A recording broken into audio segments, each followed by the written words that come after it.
حضرت عمر کے زمانے میں اسلامی حدود 23 لاکھ مربع میل تک پھیل گئی ہے۔ ماوراء نہر کا علاقہ بھی فتح ہو گیا، ادھر آرمینیہ تک پہنچے۔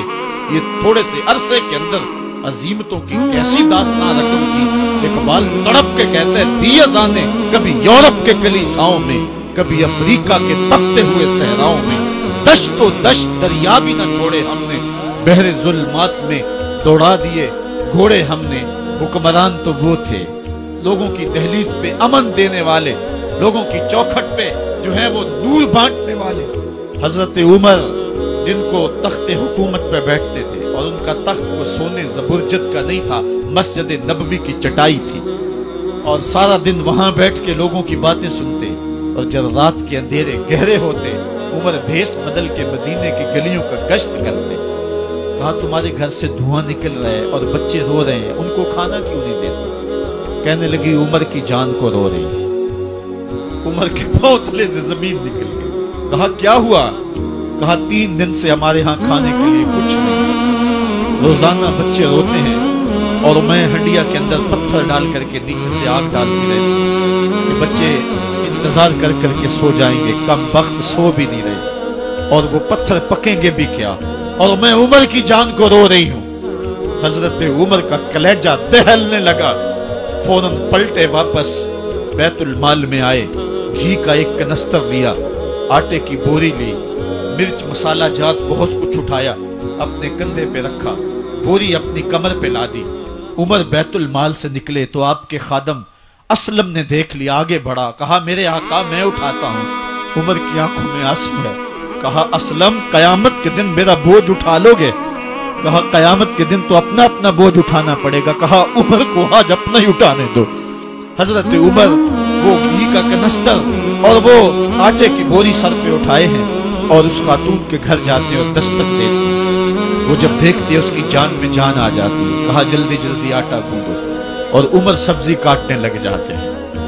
حضرت عمر رضی اللہ تعالی عنہ سبزی تیار کر دیتے، ادھر آٹا گند جاتا ہے، اور پھر اوپر چولہا رکھا جاتا ہے، چولہے کے اندر آگ رکھی جاتی ہے، وہ کھانا پکانے لگتی ہے، آگ بجھتی ہے۔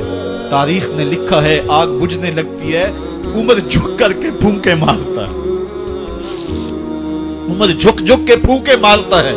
کھانا پک گیا اور بچوں کے سامنے کھانا رکھ دیا، بچے کھا رہے ہیں۔ اب بچے رو رو کے نڈال ہو چکے تھے۔ حضرت عمر اپنے ہاتھوں کو اور اپنے گھٹنوں کو اور اپنے پاؤں کو زمین پہ لگا کے، جس طرح بکری کا بچہ چلتا ہے ویڑے کے اندر، کبھی ادھر چلتے ہیں کبھی ادھر چلتے ہیں، تاکہ بچے مجھے دیکھ کے خوش ہوں اور دل میں کہتے عمر جتنا رلایا ہے اب اتنا ہنسانا بھی پڑے گا۔ تو کبھی عمر امیر المومنین، یہ میں کسی آج کے جو ہے وہ لوگوں کے ووٹوں پہ منتخب ہونے والے حکمران کی کہانی نہیں سنا رہا، میں اس عمر کی کہانی سنا رہا ہوں جو 23 لاکھ مربع میل کا حکمران ہے، آدھی دنیا کا بادشاہ ہے۔ حضرت عمر جو ہے جس طرح بکری کا بچہ چلتا ہے، اس طرح اپنے ہاتھ اور اپنے گھٹنے زمین پہ ٹیک کر کے جو ہے وہ اس طرح چلتے ہیں۔ بچے عمر کو دیکھ کے مسکراتے ہیں۔ جب بچے مسکرانے لگے تو حضرت عمر نے اس خاتون سے کہا بڑھیا عمر کو معاف کر دے۔ اس نے کہا تو اتنی ہمدردی کیوں کرتا ہے؟ کہا عمر بیچارہ بڑا پھنسا ہوا ہے، فکر ہے اس کو یرموک و فسطاط و حلوان کی، جب فتح ہے مصر تو تیاری ہے ایران کی، آتے جاتے وفد سے ملاقات بھی کرتا ہوگا اور شب کو معلوم حالات بھی کرتا ہوگا، کانٹوں میں الجھی ہوئی بیچارے کی جان ہے، نیند اس کو بھی آتی ہے آخر وہ انسان ہے، میری بہن عمر کو معاف کر دے۔ اس نے کہا نانا عمر کی بات میرے سامنے نہ کر، قیامت کا دن ہوگا، عمر کا گریبان ہوگا اور میرا ہاتھ ہوگا۔ جب اس نے یہ بات کہی تو عمر برداشت نہ کر سکے، بچوں کی طرح بلک بلک کے رونے لگے۔ کہا وہ بد نصیب عمر تیرے سامنے ہے، آج ہی کہلا جو کہنا ہے، قیامت کے دن مجھے معاف رکھنا۔ اس نے کہا تو عمر ہے؟ کہا بد نصیب عمر تیرے سامنے کھڑا ہوں۔ میرے عمر کہتے ہیں اگر دجلہ کے کنارے ایک بکری کا بچہ بھی پیاسا مر گیا، اس کا حساب بھی عمر سے لیا جائے گا۔ حضرت عمر نکلے یروشلم، ایک اونٹ ہے ایک غلام ہے، کبھی وہ سوار ہوتا ہے کبھی آپ باری مقرر کی ہے۔ جب قریب پہنچے یروشلم کے تو عمر کی باری نکیل پکڑنے کی، اور غلام کی باری اوپر سوار ہونے کی۔ غلام نے کہا آقا میں مرضی سے اپنی باری چھوڑتا ہوں، آپ آ جائیں، دشمنوں کے مفتوحہ علاقے میں آ رہے ہیں، تازہ تازہ علاقہ فتح ہوا ہے، اسلام کی شان و شوکت ظاہر ہو۔ عمر نے کہا اسلام کی شان و شوکت ایسے ظاہر نہیں ہوتی ہے، اپنی باری پہ تم بیٹھو گے، اپنی باری پہ میں بیٹھوں گا۔ لوگ منتظر کھڑے ہیں، دور سے جب دیکھا کہا اس کی ہیبت سے کانپتے تھے ہم، یہ تو کوئی حبشی لگتا ہے، رنگ کالا ہے، ہونٹ موٹے ہیں، اس سے تو زیادہ حسین اس کا غلام ہے جو آگے آگے چل رہا ہے۔ حضرت ابو عبیدہ نے کہا دھوکہ کھا رہے ہو، ہمارا آقا وہ نہیں ہے جو اونٹنی کے اوپر سوار ہے، ہمارا آقا وہ ہے جو لگام تھامے آگے آگے چل رہا ہے۔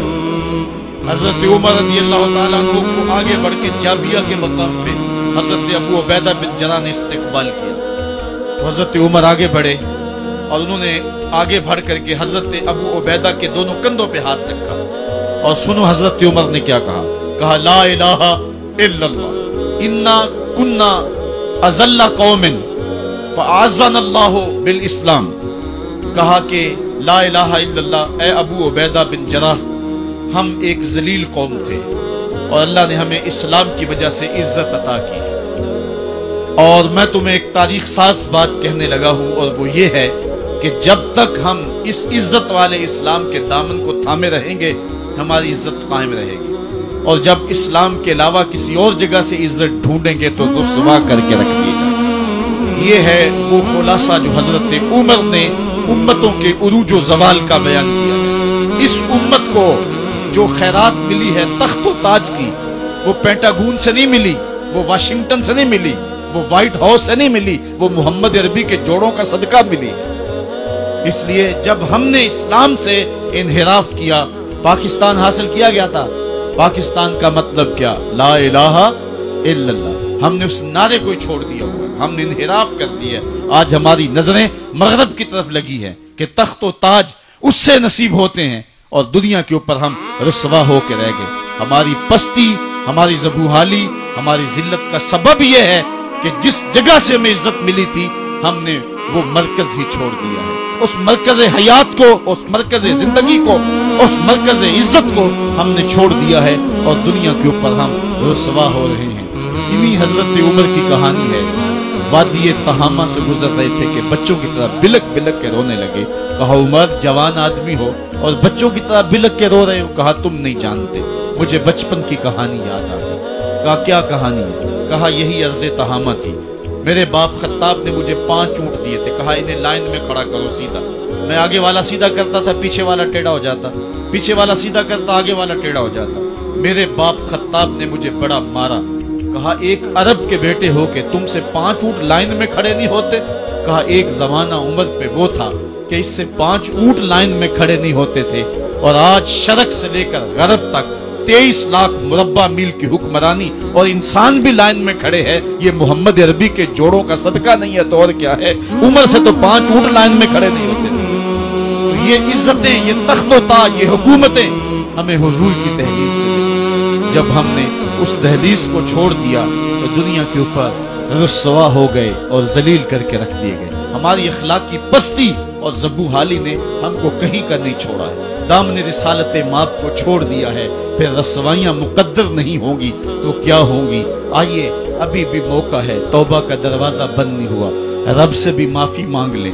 گنبد خضرا کے مکین کے حضور بھی ہاتھ جوڑ کے کہیں چھوڑ کے آپ کا دامن رحمت، آقا ہم سے بھول ہوئی، کھو دی اپنی قدر و قیمت، آقا ہم سے بھول ہوئی، دیکھ ہماری آنکھ بچولی، اپنے سینے اپنی گولی، بھول گئے ہم درس اخوت، آقا ہم سے بھول ہوئی، دنیا کے ٹھکرائے ہوئے ہیں تیرے در پہ آئے ہوئے ہیں، کھول دے اپنا باب رحمت، آقا ہم سے بھول ہوئی۔